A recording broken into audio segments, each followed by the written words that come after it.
My God, I am super drained from watching all this pro wrestling tonight. What's up, guys? Chase Oliver here, bringing you another live stream, the usual Friday live stream that I do on this channel. Hold up, let me just pick some stuff real quick. Okay, perfect. That's good. How's it going, everybody? I know, 3 videos from me. Trust me, I didn't plan to do 3 videos. If I had it my way, I would not be so lazy and I would have uploaded the prediction videos on separate days. But hey, it is what it is, as UFC featherweight champion Max Holloway would say at one point in time. But yeah, if you guys are watching this live, I commend you, especially if you're on the East Coast, because it's super duper late. But if you guys are here live and you guys are here in the chat, thanks. I got some stuff to talk about. The WWE Hall of Fame, Impact versus Lucha Underground, and yeah, Q&A like usual. So hope you guys are ready for a good night. So yeah, my plans on for the next live stream before I continue on is the UFC live stream. NXT and ROH talk will most likely be in its own little separate video. And then the UFC is getting the live stream. And then I will be doing a WrestleMania live stream, but it won't be right after the show. It will be like 30 minutes to an hour after the show. Just because, like, I am a smaller channel. So it's like, I know you guys probably want to hear from the bigger channels first. Then you guys can come to me afterwards. So it's kind of like a nice little thing. I'm doing the bigger channels a favor, okay? No, I'm not. Not really. But anyways, it's time to talk about Impact. It's time to talk about the Hall of Fame tonight from WWE. And Impact versus Lucha Underground that was filmed on Twitch TV. Oh boy, yeah, the Hall of Fame was long. Blue Night. I have one of these. I have a Coors Light, because Bud Light ain't paying me shit. And I have one of these to help me get through the Hall of Fame. I finished one of them during the Hall of Fame. I don't drink that much. I drink every once in a while. But tonight was one of those nights I was like, you know what? I'm going to watch a bunch of old wrestlers, especially a lot of wrestlers from my childhood, talk about their careers, talk about the impacts they made for me. You know what? I'm going to open up a beer and I'm going to enjoy the Hall of Fame. So I bought like a couple tall cans and, man, dude, they came in the clutch. I can tell you that, man. When it comes to, Coors Light's not my favorite beer, but when I need a light beer, I go Coors Light all day. Coors Light all day when it comes to a light beer. That's what it comes down to. It. When I need a light beer, they got Coors Light. And I do apologize in advance, because I know a lot of people don't like when people drink on streams. I am going to be sipping a beer on stream. So if that offends any of you, I apologize. And believe it or not, some of you may be saying, but Chase, how would that offend people? Trust me, you'd be surprised. You'd be surprised some of the messages you get and stuff like that. But yeah, when it comes down to it, we had the Hall of Fame tonight. And this was a Hall of Fame that I really was excited for, because a lot of the wrestlers being inducted in the Hall of Fame impacted my childhood one way or the other. The Dudley Boys, one of my favorite tag teams of my childhood. Mark Henry, you know, he's been a constant wrestler, a part of my childhood. He definitely made more of an impact later on in his career as a serious competitor. But when it came down to it, his character when I was growing up was always like a goofy character. Goldberg, one of the hottest acts of my childhood. Jeff Jarrett, whether you like him or not, you know, assume Jeff Jarrett position, whatever you want to say. The dude was part of my childhood. The dude did a lot of things for Impact Wrestling, TNA, whatever you guys want to call it. So, you know what, man? There's a lot of wrestlers. Ivory, a woman that impacted my childhood. So there's a lot of wrestlers where I was like, man, dude, it's like watching my childhood. And it's kind of weird saying that, man, when I'm just sitting here and I'm watching these guys give their speeches and being enshrined in the Hall of Fame. I never thought this day would come. Like, you know what I'm saying? Like, I don't know if you guys have ever been in that position, but I never thought the day would come when I was a little kid watching the Dudley Boys that I'd be sitting here as a 25-year-old male saying to myself, oh my God, they're going into the WWE Hall of Fame. Oh my God, this is real. Like, this was like real life stuff for me, man. Like, I was like, I don't know. I just had like a weird experience. Like, this is why sometimes being a wrestling fan and a sports fan, it's kind of bittersweet. Like, this was like the same feeling when LaDainian Tomlinson went into the National Football Hall of Fame like 2 years ago for me. Like, I was like just overcome with emotion and happiness for LaDainian Tomlinson, LT, my favorite football player ever. And it's now it's like I'm seeing all my like favorite wrestlers growing up getting the Hall of Fame. It's, I don't know, it's like so touching, so nice. But the Hall of Fame started at 5 p.m. Pacific Standard Time. Now, I was going to start the stream after Impact versus Lucha. So I was thinking, okay, the Hall of Fame is going to end around 7:30, 8 o'clock at most. That's what I thought. I was foolish. I thought that's the latest it could end. And Impact versus Lucha would probably end around 9:30-ish. That was my plan. Golly, I didn't expect the Hall of Fame end to go over as well. Like, I seriously was just so amazed of how long this Hall of Fame was. Like, here's the low-key truth right here. I never watched Hillbilly Jim. I know the dude's a legend. I know the dude's a draw. I do appreciate what the guy has done in the industry. But I really didn't care about his Hall of Fame speech. So I used that time to go get my dinner. I was like, you know what? I'm going to go make dinner at this time. And so I went to go get dinner. And I came back.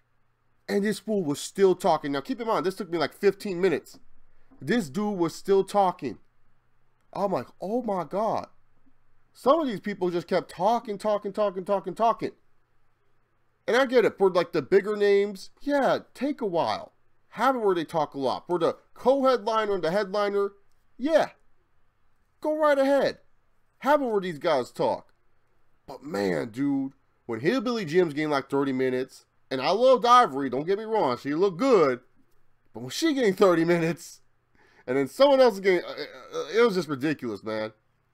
But if I were to rank the Hall of Fame speeches, this is how I would rank them. Number 1 was Mark Henry. Mark Henry, Hall of Fame speech of the night.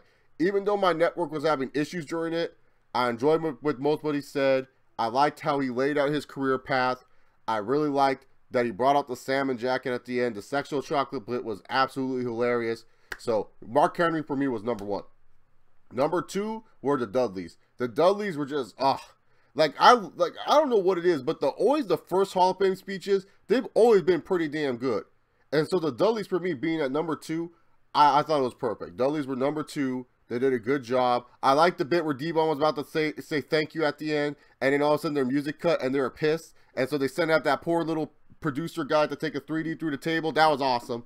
I was all like, oh, like, you know when you hear a catchphrase in your room and you say it anyways? I was like, D-Von, get the tables. I was happy about that. And then obviously the ENC and the Hardys, where they had the little photo op moment. That was pretty cool of Bubba Ray to do that. But Bubba was talking too much. Like that was my only thing about the Hall of Fame, was about the Dudley's Hall of Fame speech. Bubba was talking way too much, man. Like, I literally was just like, dude, Bubba, you need to calm down a little bit, man. I get it, you're excited, but let my boy D-Von talk for a bit, okay? You're talking way too much, Bubba. And Bubba would cut off D-Von sometimes, so that's why it's number 2. Number 3 was JJ. Not Jeff Jarrett, JJ, the Warrior Award winner. Now, Dana Warrior, oh, God. Why does she talk so much, man? Like seriously, I get it. She's like trying to explain this to us what the Warrior Award is, but it's been around for a couple years now. Dude, Dana, just get on with it. JJ was great, funny, effective, got a cute little John Cena joke in there. Very, very solid. Now the 4th one, honestly, I would have to say was Jeff Jarrett. I think Jeff Jarrett was number 4 with the Hall of Fame speeches, at least in my personal opinion. I really liked how Jeff was getting emotional. Like, it was really cool to see Jeff Jarrett. Like, you could tell Jeff Jarrett was happy to be there. Like, he was very happy with his speech. I liked the Owen Hart stories that he was telling. And honestly, the singing bit, as cringy as it was fun near the end. I kind of liked the little singing bit that him and Road Dogg did, even though I felt like Road Dogg was just trying to get himself over, at least in my personal opinion. Number 5 would be Ivory. Look, she looked great. Like, don't get me wrong. Looking at Ivory was pretty dang good. But man, the whole wedding planning thing where she's like, I never had a wedding, so I'm gonna make my Hall of Fame my wedding. And she was like giving her wedding theme, was like, oh man, it was not good. Not good in my personal opinion. And then afterwards, 6 would be Goldberg. Literally, Goldberg's Hall of Fame speech was like, I like my wife. I like Gage. My 2003 run sucked. Maybe I got one more badass spear in me. That was literally like Goldberg's Hall of Fame speech. It was super long. And it was funny too, because there was like pictures that came out that like there was a lot of wrestlers who left before Goldberg's Hall of Fame speech. Now, I don't know what the reasoning was for that. Maybe we'll get like a report later on, but man, it was crazy. Like Goldberg had no one in this corner for his Hall of Fame speech. So Goldberg would definitely be like one of the bottom half ones. Then Kid Rock, Hillbilly Jim would be 7. No, actually, I'll put Hillbilly Jim 8 because I didn't really watch his. Hillbilly Jim was like the perfect example of like being in the Hall of Fame a little bit too late. And then Kid Rock was like 7. Like Kid Rock did not care. He literally was just like, all right, I'm here doing this. Awesome, great. But I'm moving the fuck on. So, yeah, it was an okay night for the Hall of Fame. Definitely check out Mark Henry's and Dudley Boy's speech. I will say that. If you're gonna check out anything from the Hall of Fame, you definitely got to check out that. Other than that, it was way too long. Like I don't know why. Like I remember the Hall of Fame was only like 3 hours, man. Nowadays, like the people who are inducting the other wrestlers, they talk way too freaking much. And then afterwards, they also have it where the people that are getting inducted, they talk for way too long too. Like, look, I get it. You're trying to let these guys celebrate the moment and stuff like that. But some of these wrestlers, man, when they talk a lot, man, sometimes they don't say good stuff. Sometimes it's just boring. At least in my personal opinion. So, yeah, it is what it is. So, yeah, that was the Hall of Fame. Honestly, you can't really review a Hall of Fame. You can't really say, oh, it was good or not. It's more of just like, because it's all on personal preference on how you feel like is a good speech. You know, I'm not like some public speaker reviewer. I can't review public speakers and be all like, oh yeah, man, this is how you do a public speech and stuff like that. Like, people may think should be able to do that, but I can't. Like, I don't know how to review that stuff. Like, I just don't get it. That's just me.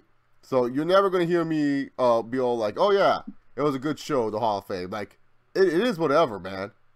So yeah, the Hall of Fame was whatever.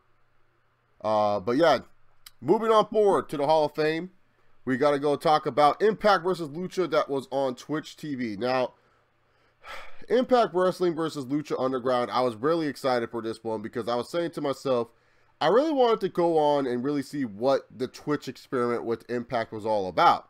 Because I've heard about it, I've seen a little bit about it, but I haven't really given it a fair shot. So I was saying to myself, okay, let me go check on to see what this is all about.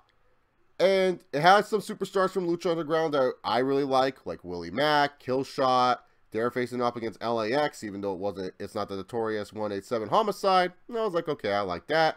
Pentagon Jr. was going to be there. Phoenix was going to be there. So I was like, okay, yeah, I'll watch the show. I was really looking forward to this show. Now, here's the thing that I will say. Was Impact versus Lucha Underground a bad show? No, I would not say it was a bad show. What I will say about the show was that it was solid. I'm not going to go out here and blow your smoke to you guys. You guys know me. I hate reviewing Impact shows because I just feel like sometimes Impact Wrestling fans don't like hearing criticism. It's just how it is. I wish more Impact Wrestling fans were more open, but it's kind of like when I review, like New Japan fans are more open to hearing criticism than Impact Wrestling fans. And that's kind of sad to say because more New Japan fans are delusional than Impact fans. From what at least I've seen on the internet and everything like that. But I will say that it was a solid event. And when it comes down to it, what I will say about the production of Impact versus Lucha Underground, because production does matter. When it comes to reviewing shows and when it comes to presentation, production does matter. I don't care what anyone says. When they say, oh, don't look at it like that. No, it does. Because when you're trying to get someone into the product or show someone why you like a product, production values matter. It really does matter. And when it comes down to it, well, see, PZ, you're one of the few Impact fans that actually listen. Like, you're not one of the Impact fans that get mad at me for having an opinion about it. Like, you've always been, like, here's the thing about CPZ. Like, CPZ's been subscribed to my channel for, like, a few years now.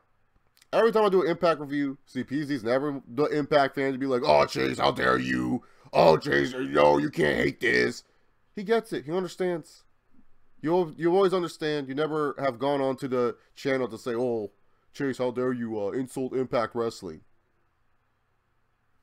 Like, that's what I'm trying. That's what I'm trying to say, man. It's like, you're cool. But when it comes down to it, Impact Wrestling versus Lucha, it was a solid event. There are some stuff to work on. First of all, the production was kind of eh. Matt Striker and Josh Matthews felt a little bit too loose on commentary. Like, sometimes their commentary would be okay, but other times their commentary was really, really loose. And what I mean loose was that, like, they were just kind of talking out of character. They weren't being the characters that they portray on TV.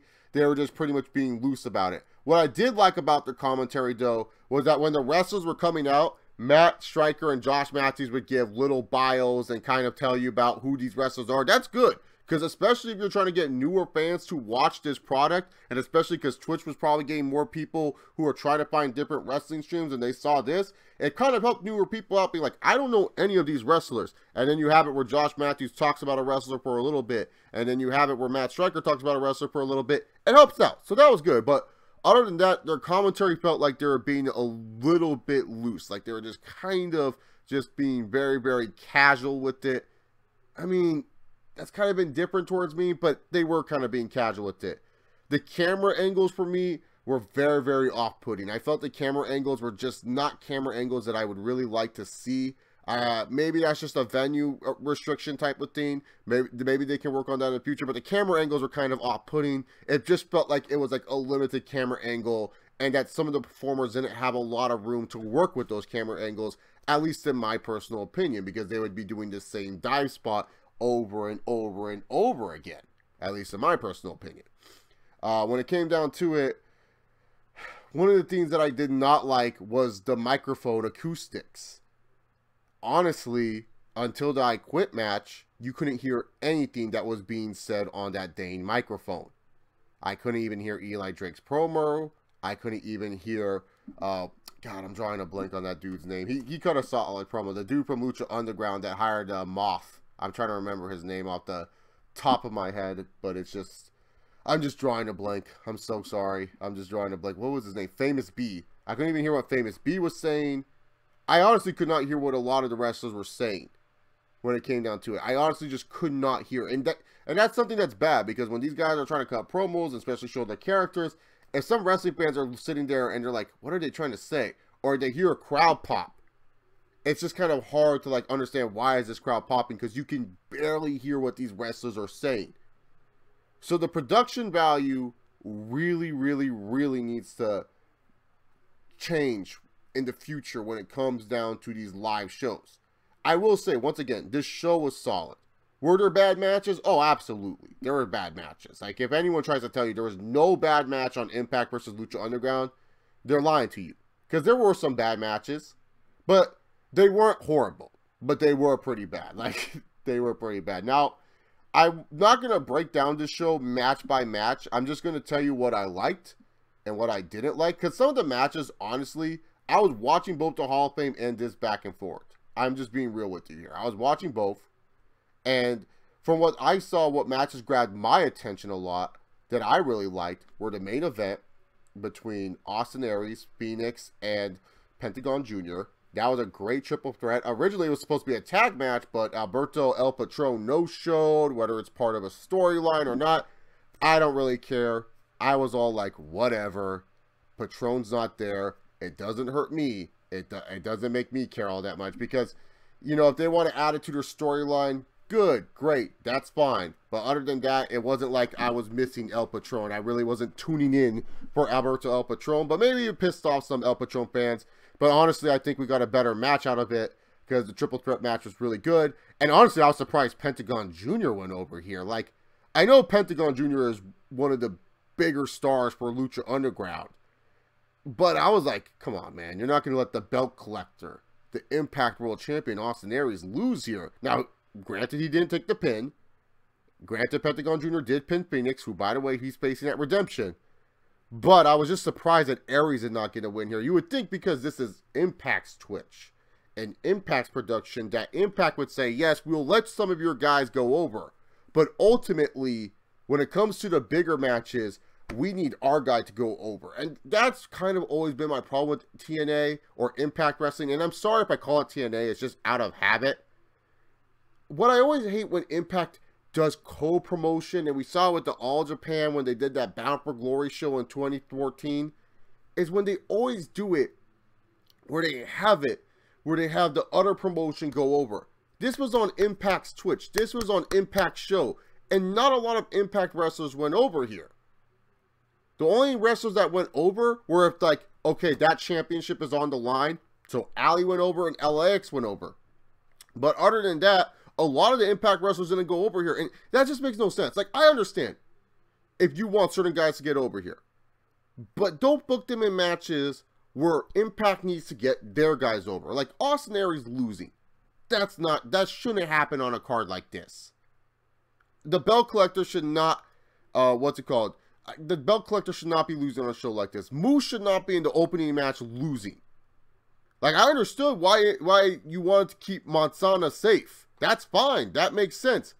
But Moose should not be in the opening match losing. That's all I really got to say about that. Because, you know, that is something to bring up. That is something of concern. I just don't know why Impact always does it. Another really good match on this card was LAX taking on Willie Mack. I always call him Willie Mack. I know it's just the Mack, but I'm just used to calling him Willie Mack from all the times I've seen him in NWA Hollywood. Willie Mack and Killshot. Honestly, if there's one match I say check out from Impact versus Lucha Underground, it is the tag team title match. Like, dude, this match was good. I'm glad that a lot of people were like seeing like the potential that is in Willie Mack, because Willie Mack really shined in this match. Killshot looked really good in this match. Like, it was just a fun match overall. It was a good tag team title match. I would definitely say the match of the night. Easily the match of the night was the tag team title match. Easy match of the night. Easy, fun style match to watch. I think anyone that watches it could easily get into it. Check out the tag team title match. And then I like the 6-man tag match where, who got the bloody nipple? I missed who got the bloody nipple, but I was seeing on Twitter someone had a bloody nipple. In the match, it was King Cuomo, Aerostar, who was pretty damn solid, Drago, and they defeated Andrew Everett, Desmond Xavier, who I personally like, and DJZ. Welcome back, DJZ. And DJZ had a cool outfit. He had like this weird, like, I don't even know what to say. It was like some weird Iron Man outfit and stuff like that. But other than that, those were like the shiny matches. All the other matches on the show were just kind of and okay. Like, really, if I covered them, it would just be kind of like it was there. That's really what I felt like with a lot of the matches. Like, Scott Steiner and Teddy Hart versus OBE. Like, seriously, why did OBE lose here? That made no damn sense to me, man. OBE is one of the more tag teams that you feature so much on your dang show. And you have Teddy Hart, who I believe is not under contract with any other company. And Scott Steiner, who makes somewhat appearances on TNA, just bury one of your younger tag teams. Like, they literally, like Scott Steiner did not give a crap about this match. He was wearing the NWO Wolfpack shirt. He was doing a couple suplexes here and there. It was like raw. Like, every 5 seconds, Scott Steiner was like, "Huh? You ain't gonna ring? Ah, I'll let you do it." Like, Teddy Hart did all the work, man. Scott Steiner barely did anything. Just went in there, did his scene, and did the Steiner recliner, and that was it. So it was a pretty funny little thing that they did there. Trevor Lee had a match with Moth. That was fine. The opening match was fine. Like, you know, a lot of okay matches. That's all I could really say. But the I Quit match. Now, this was the match that a lot of people were looking forward to. Eddie Edwards versus Jeremiah Crane / Sami Callihan, whatever you want to call it. And anyone who's followed my channel, or anyone who has known my known my stance, I wasn't really a big fan of this match going into it. I didn't like the storyline that they were trying to promote. I just thought it was dumb. My personal opinion. If you like what they were doing with Eddie Edwards and Sami Callihan, great, awesome. I just think Jeremiah Crane / Sami Callihan is not really an interesting talent. I really don't think he brings anything to the table. Honestly, I think he's like a really, really lame version of Dean Ambrose when Ambrose was on the Independents. Like, he's not even fun to watch like Jon Moxley. When I hear like crazy, insane wrestlers, he's like a discount version of Psycho EY. Sorry, it's how I feel about the guy. Doesn't bring shit to the table. But hey, he makes money, so that's all that matters. That's what all these wrestling fans try to tell me. It's like, cool, he makes money, but I don't care about him. I think he sucks. Sorry, I'm not going to change my opinion on it. And so, I really wasn't looking forward to this match. Now, people don't know my thoughts on Eddie Edwards. I've always liked Eddie Edwards. I don't know if I made that clear before. He's not one of my top 10 favorite wrestlers, but I like him. He's fine. He does his thing. Puts on solid matches to good matches every once in a while. He's good. So watching this match, I just literally was trying to get into it and was watching it, and it just fell flat. Like, there was a lot of things where it was just like they wanted to try to do something to like get people to really grasp onto it, but I just felt like it was so flat. Like, I was just sitting there, I was just like, all right, you did this spot with the chairs, now what's next? And then they would go into wrestling mode and do rest holds and do a bunch of wrestling stuff, and even the crowd was just kind of waiting for that big moment to happen. It was just like, okay, we were waiting for this big moment, and the big moment started to come. A little bit too late, though. So you get the spot where Eddie Edwards does the powerbomb onto the guardrail. It looks like he's about to take out Sami Callihan, and then out comes OBE. Sami Callihan, Jeremiah Crane, whatever you want to call him, slides out to the ring. He gets the baseball bat ready. And then it looks like, oh, it's going to be the same stuff all over again. And, you know, this is an I Quit match. And then all of a sudden, out comes Don Callis. And Don Callis goes and throws in the towel. And the fans are sitting there like, what the... What?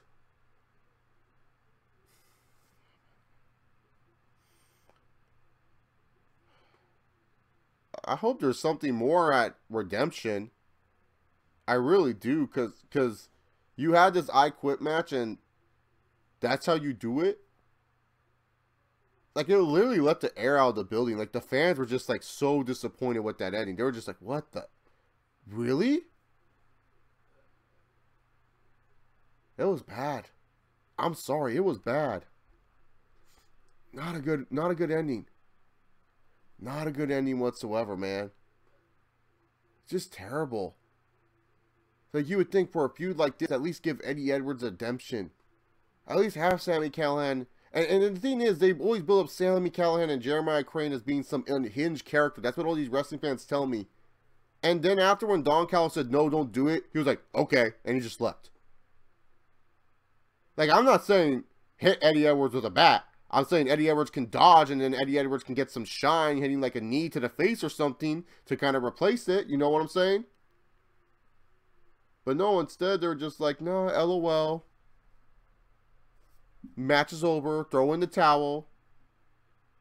Like, I'm sorry. That's just a terrible way to end a blood feud I Quit match. That's just me.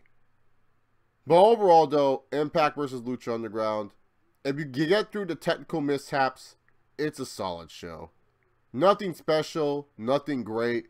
One really good tag team title match, and then a good main event, and a good six-man tag featuring the X Division stars and some of the mid-carders at Lucha Underground. But then the rest of the matches, you can live without them, and especially the I Quit match. Like, you know, if you like the I Quit match, that's fine. But honestly, it under-delivered, and I wasn't a big fan of it. Anyways, guys, we can go on for a few, I would say 15, 20 minutes. Let's go 20 minutes of a Q&A. So it's now time for the questions and answers portion. Don't be afraid. Take the TNA gut check and ask some questions, pro wrestling related or not. Cheap plug for my other stuff. If you guys haven't checked them out already, when you guys get the chance, make sure you guys check out the WrestleMania stream and the NXT TakeOver stream. I know a lot of you guys may be looking at them being like, oh my God, Chase, come on. Those are so long. But I did put timestamps. So if there's something, if there's something you guys want to skip or you want to hear me talk about right away, you can just go there and listen to the timestamps. So that's all I just want you guys to know I actually put in the timestamps, so that way you guys don't have to sit through everything, because I understand not a lot of people have time, but a lot of people want to know my thoughts about something. So, and I will be trying to do timestamps for these live streams in the future as well. Thoughts on the high praise Kalisto GOAT versus Buddy Murphy match? Whoa, when did this match take place, Philip M6? When did the GOAT take on our boy Buddy Murphy? Was this on like NXT or something, or on the WrestleMania Access? I didn't see it. If it was on 205 Live, I'll go check it out, but I haven't seen it yet. Thoughts on the OTR Essentials saying that the UFC 223 Conor incident is a work? There's something to look into it.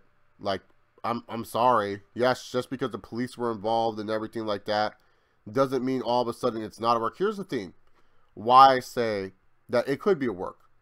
Now, my opinion on it is that Conor's just an insane bastard, and he wanted to try to do something crazy.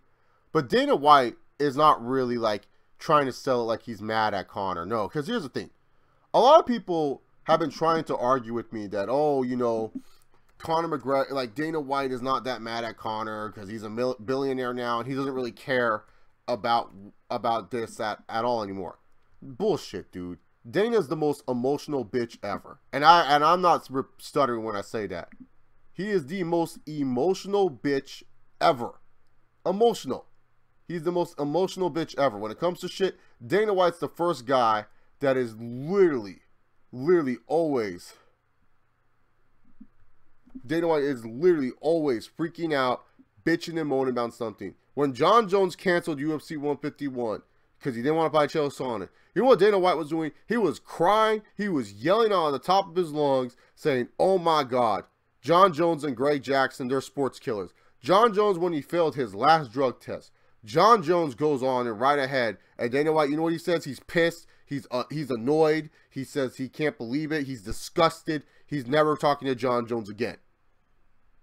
And then Paul Daly sucker punches someone, and then all of a sudden Conor McGregor is like, fine, he's not banned. Like, that's the thing that a lot of people don't understand. Conor McGregor's not banned from the sport from doing what he did. They're keeping him around still. That's why I'm saying there is something to it where someone wants to say it's a work. I mean, for real. The fact that Dana White's this calm and he's texting Conor McGregor, talking to him and stuff like that, I'm pretty sure everything's fine then for Dana. I'm just being honest here. That's my thoughts and opinions on it, and that's the truth. I've watched Dana White interviews so much, and yet this dude is calm as hell when it comes down to what Conor did. He knows what he's doing, man. He's been in this business for so long. Oh my God, dude, look at this idiot.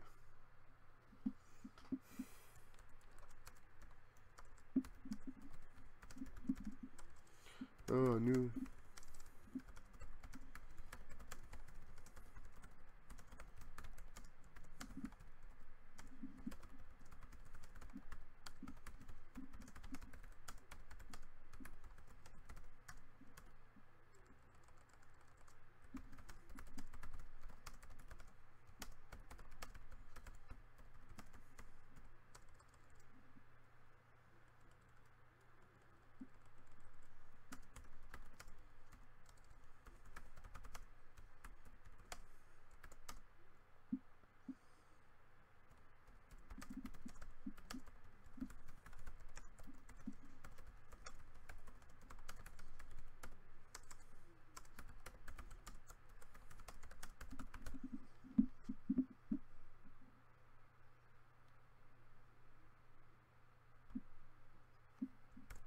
Alright, sorry guys. I was responding to this idiot that's talking to me about the Conor McGregor situation. Let's see.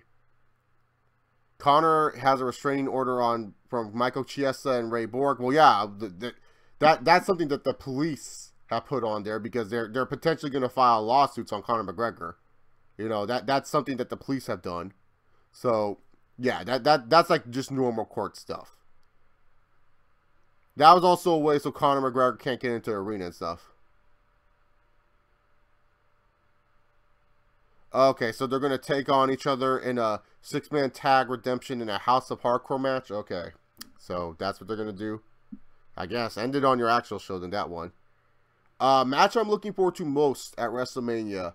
In terms of storyline matches, Ronda. In terms of actual matches, like that I'm just generally looking forward to, is Charlotte and Asuka.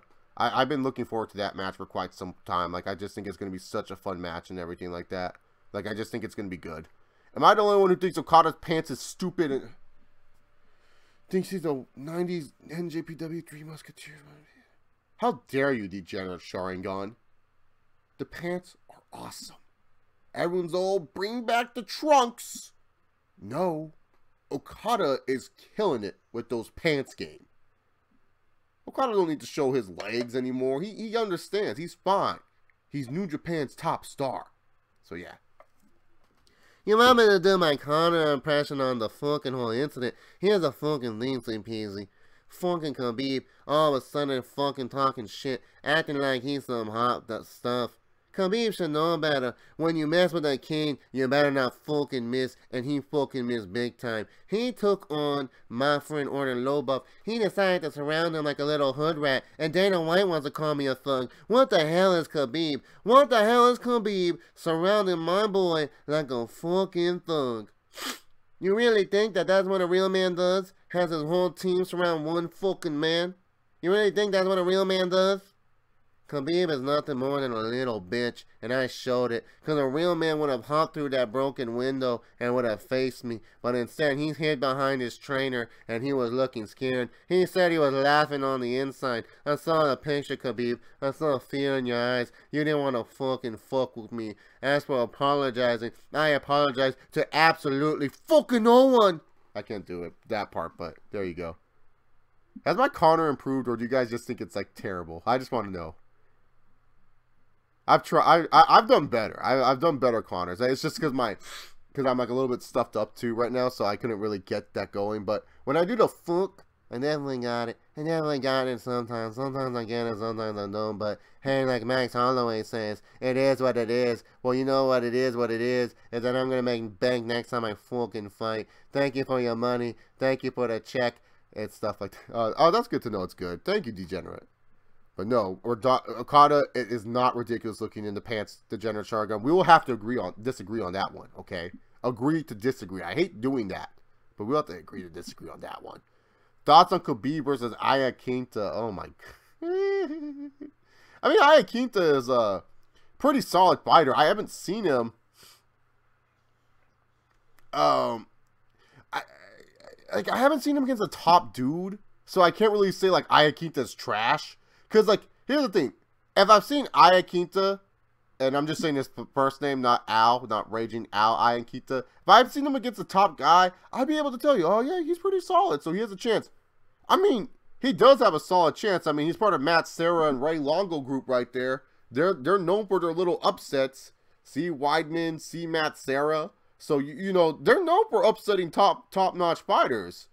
Iaquinta is also no slouch on the ground. Now I don't know if he's on Khabib level, but he's no slouch. Like, you know, that's why I was saying the Pettis fight was pretty dangerous for Khabib, because Pettis has like slippery jiu-jitsu. So he could have caught Khabib with a random guillotine or freaking slipped on a triangle, and Khabib could have tapped. That's the thing about Pettis' jiu-jitsu game. Now Iaquinta, I haven't really seen him that much on the ground. Iaquinta, okay. I'll pronounce it. I'll pronounce Raging Al's name correctly. Oh yeah, Sonya Deville. Yeah, I knew she was lesbian since she came up on the main roster. Yeah, I knew that she was lesbian when she came on the main roster. You know, because that's like the people's joke is like that she hangs out with Mandy Rose a lot. So everyone's like, oh man, how does she not like have a hard on for Mandy Rose or something like that, or like how does she not have tried to hit on Mandy Rose and stuff? But yeah, no, she's lesbian and stuff like that. Good for her, man. It's good that WWE has an openly gay individual on the roster. I thought I heard Ruby Riott was a lesbian, but I could be wrong. What if Reigns and Lesnar was just a tug of war for the belt? Oh, that'd be fucking, take my fucking money. Oh, yeah, Isaac Barak, trust me. I was ready for Khabib time. They get no injury. I was ready for Khabib time. Tony Ferguson, Mike Holloway, it don't matter. I was ready to see one of those Dumbo-eared fools get freaking get fucking destroyed. Like literally, Max Holloway is Tony Ferguson Jr. He is so cringy with his trash talk, man. Like he couldn't even form a complete sentence with trash talking, man. So yeah.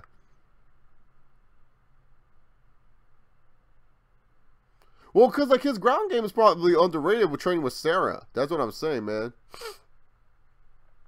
Well, Connor's not upset about being stripped. He's upset what Khabib did to Artem. That's what he's more upset about.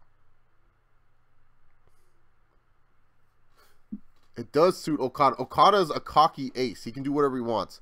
Thoughts on Ortega versus Frankie? Ortega caught Frankie with a good punch, and Frankie Edgar got finished. I feel bad for Frankie Edgar, though. He just got cut.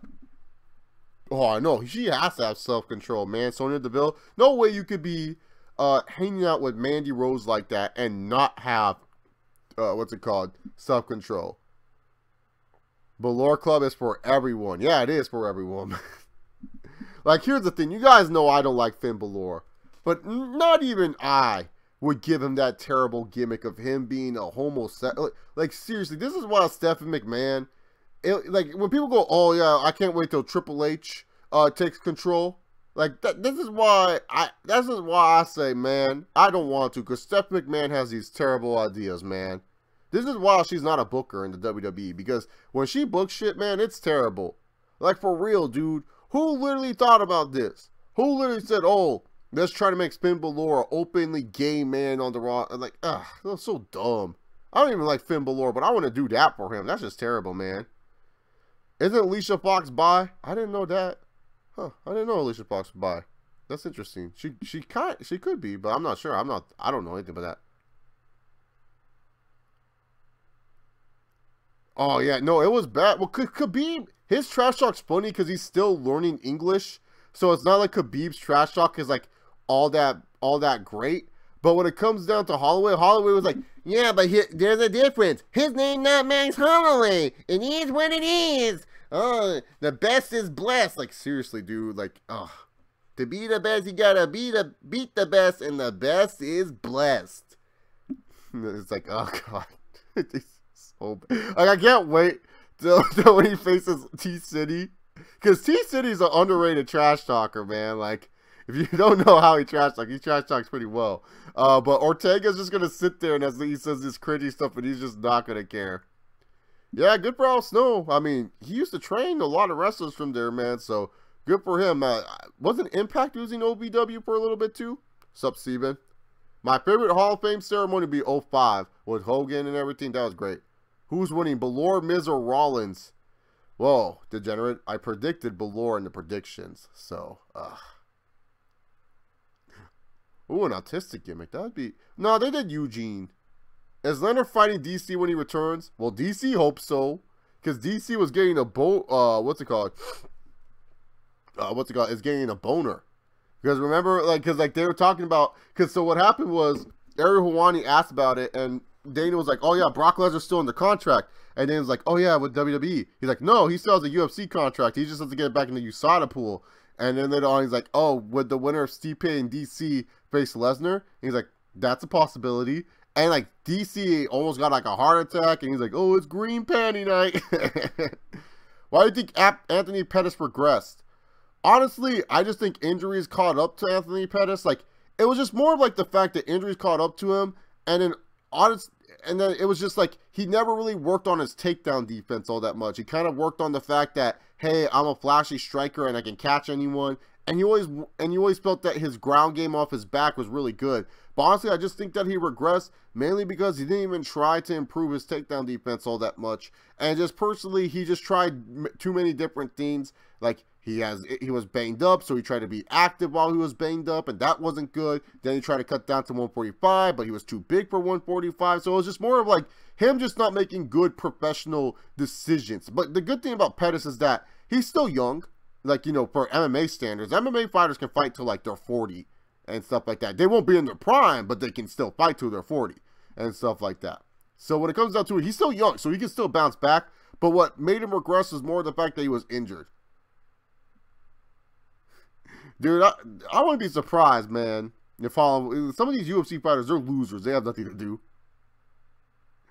Well, because Khabib doesn't know English, damn bones, so he just says, because Khabib is still trying to I'm sorry, whatever Khabib says, they get injured. When I have injured, it's like, it's not injured, it's injury. But he says injured. Khabib is like, hey, like Khabib, like you could just tell that he's still like, because like the thing is, he's not trying to trash talk, he's just saying words, he's just saying stuff.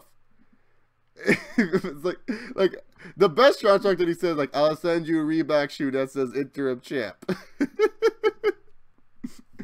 Why won't Impact give Scott Steiner the fucking mic? I don't know, but they messed up, man. Special isn't always autistic. Yeah, I get what you're saying. Do you think Jones is suspended for 2 years? Oh yeah, 100% Isaac Brock. No way he's out of that. He's suspended for 2 years. Sadly. Whatever to the Gracies or everybody just BJJ or everybody's just BJJ. Gracie Jiu-Jitsu, there's still people who do Gracie Jiu-Jitsu, but the Gracies don't really fight all that much anymore. Like, Royce Gracie will do some Bellator events here or there, but other than that, everyone's just kind of like they have their own Brazilian Jiu-Jitsu or their own Jiu-Jitsu, AJJ, American Jiu-Jitsu, whatever you want to call it and stuff like that. Oh yeah, Uncle Dana's talking to Connor right now. Wasn't it fucking great? Like, and here's the thing, did you guys watch the Embedded?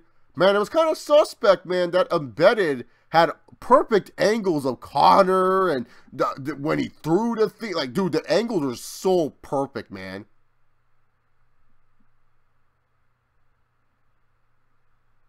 Yeah, that's the problem with Pettis, man. He's really good. Pettis is a really good fighter. It's just that he never really learned how to take down defense because he was like, oh, I'll be good on my back, so it's fine. But then when a wrestler that knew how to prevent that fought him, it was just kind of like, and he couldn't get that, then it was just kind of bad for Pettis. And then when Pettis was trying to make his comeback, he was banged up still, and he was just going by really fast. Am I the only one who misses J&J security? The Seam Brothers are good, but J&J were special in their own way. What?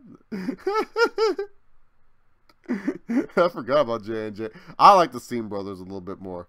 Do you think Bad Luck and Fale and Care Bear are last of a dying breed? Well, I don't know. Lars Sullivan and Killian Dane are running amok, aren't they? So no, they're still around. Big guys like that are still around doing their goofy things. Jones versus Sonnen or Anderson versus Forrest, which was the bigger mismatch? Oh, Jones versus Sonnen. Here's the thing. Anderson versus Forrest. A lot of people thought Forrest Griffin stood a chance against Anderson. I don't know why, but it wasn't like people were sleeping on Forrest Griffin. I remember a lot of people were saying, "Oh yeah, Forrest Griffin can do it." Like people were saying Anderson might win, but they were saying Forrest is much bigger than Anderson, which is true because Forrest walks around like 245. Anderson only walks around like 215, 210 at the most. So it's like, yeah, Forrest is much bigger than Anderson. So a lot of people said that, but dude, yeah, no, Jones and Sonnen was just like, that was just sad, man. Like Jones was like humongous compared to Sonnen. Do you see Cena and Taker just being a physical segment and not a match?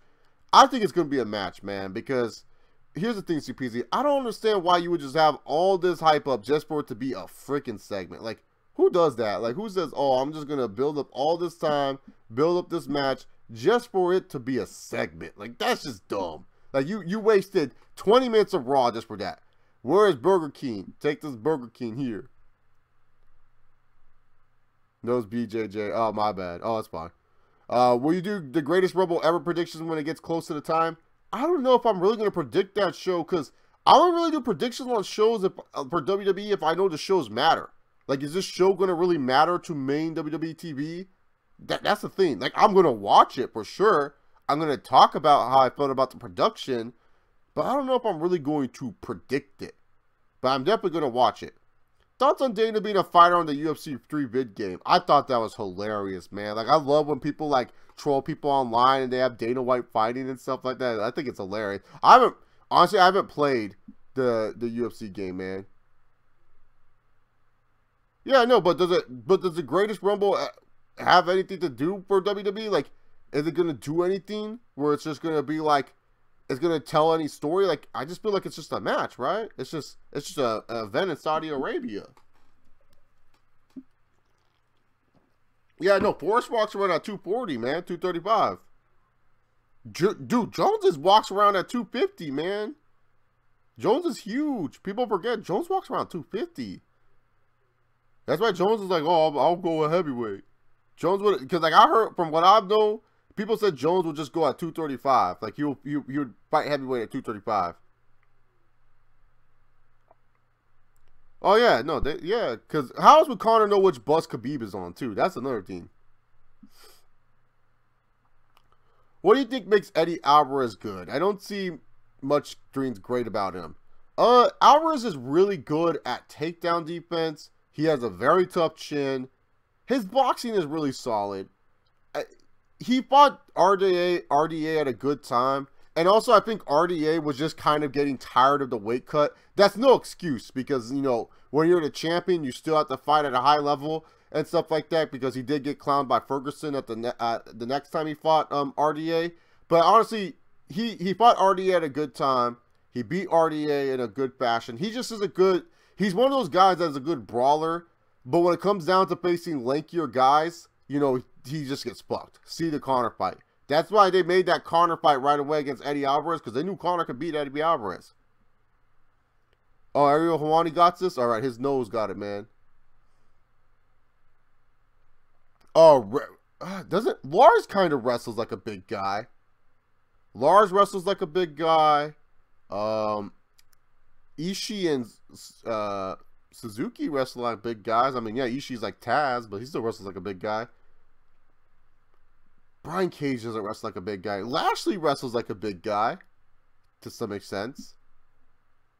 Yeah, kind of in a way. There's a dying breed of that. The UFC told Conor Khabib was on the bus. They did the same thing with Bisping and Masvidal, though. They had them cross paths on purpose. Yeah, exactly. Like, how the fuck would he know? That's what I'm saying. How do you know? That bus is tinted, man. Like, how the fuck is he gonna know? Oh, Khabib's on that bus. Like for real. Like, how's he gonna point out Khabib on the bus, man?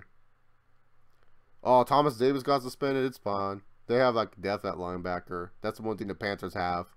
Do you think Ronda will give a D'Angelo Williams Slammiversary performance at WrestleMania? I don't know, man. That's something to live up for, man. D-Will is probably one of the best celebrity fighters.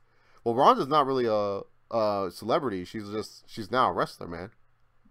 No, Jones is lying about that, Isaac Barak. He walks 250, man. No way that motherfucker 220, 230, man. No fucking way, man. Oh, I know, dude. When you watch UFC fighters grapple with, like, actual like, just random people, it's just sad, man. Sasha would be champion. She's the best women's wrestler in the world. No. No. No Sasha as champ. Sorry, Kesha. I like you, but don't you know? WWE should place Reigns with the Lashley or Brian Cage if they want a real big dog. The problem with that is both of them can't talk. But then again, Reigns can't talk. Yeah, RDA versus Covington. Colby Covington is just so annoying, man. Yeah, RDA... I don't know, man. Colby Covington's underrated on the ground. Like, we can't sleep on him too much. But yeah, RDA is like the perfect example. It's kind of like Bobby Knuckles. It's just more of like he's now at a good weight cut. You know what I'm saying? Like he's now at a good weight cut. He's not doing anything where it's too bad and everything like that. So yeah. Oh, awesome. We're going to go to 225. Isn't Punkers is fighting on that card? You're getting Punkers and you're going to Bobby Knuckles. Isn't it Bobby Knuckles and isn't Bobby Knuckles also fighting Yoel on that card? I want to say he is, yeah? Yeah, he is. Because 224 is that terrible card no one wants to see. Nunez versus Raquel Pennington. Then again, Raquel Pennington, she has a lot of losses that are like she should have won type of thing. Yeah, 225, but that's a bad sign, Dan Bones, because normally when a card's stacked, something bad happens.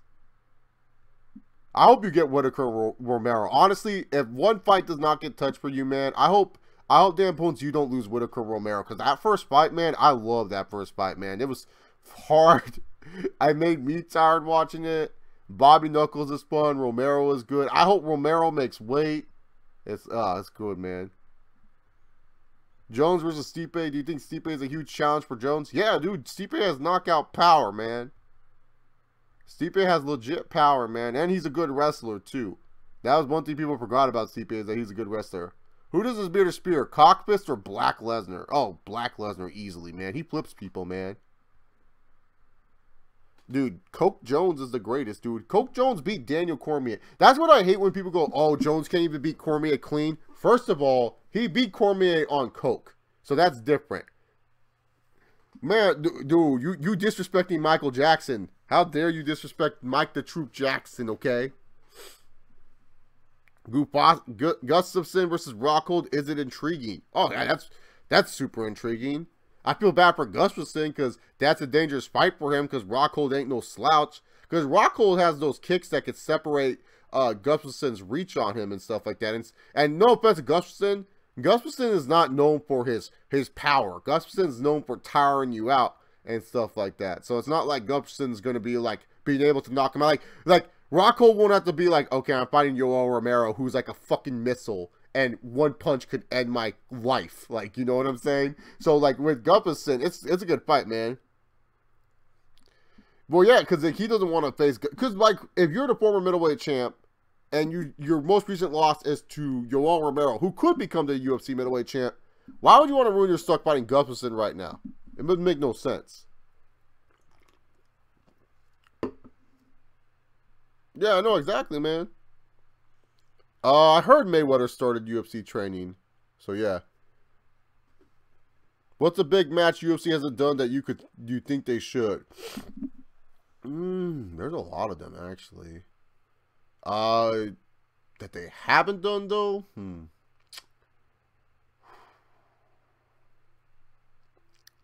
GSP versus Connor. GSP versus whoever the welterweight champion is. But GSP versus Connor would be the biggest one. Khabib versus GSP. Dillashaw versus DJ.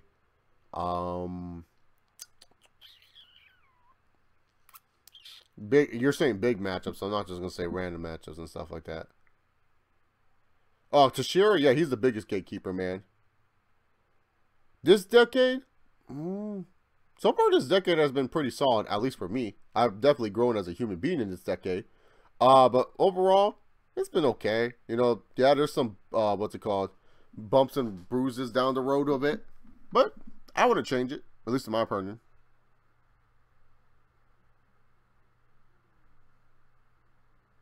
Colby Covington is the best wrestler currently right now that's active. Man, Usman was pretty funny, man. I don't know. Did you watch the press conference today, Bones? I thought Usman had some stuff on Colby Covington, man. But too bad Usman is sad. Oh, pop culture wise, man, it's been hit or miss, man. Like early 2000s was just a joke. Early 2010s was like a joke on pop culture, man. Like people were just so weird in the early 2010s, man. And then I don't know what it was. 2015, dude. There was like this weird thing where people didn't know what to think about. Like people were stuck in the 90s, or they were just, it was just weird, man. Like pop culture was just weird in 2015. But other than that, man, it's been solid. I'll say that. But early 2010s, it was disgusting.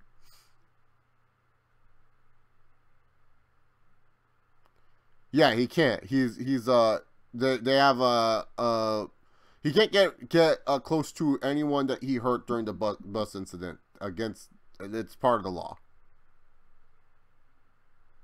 Usman needs to stop trying to fight Magny. He will lose.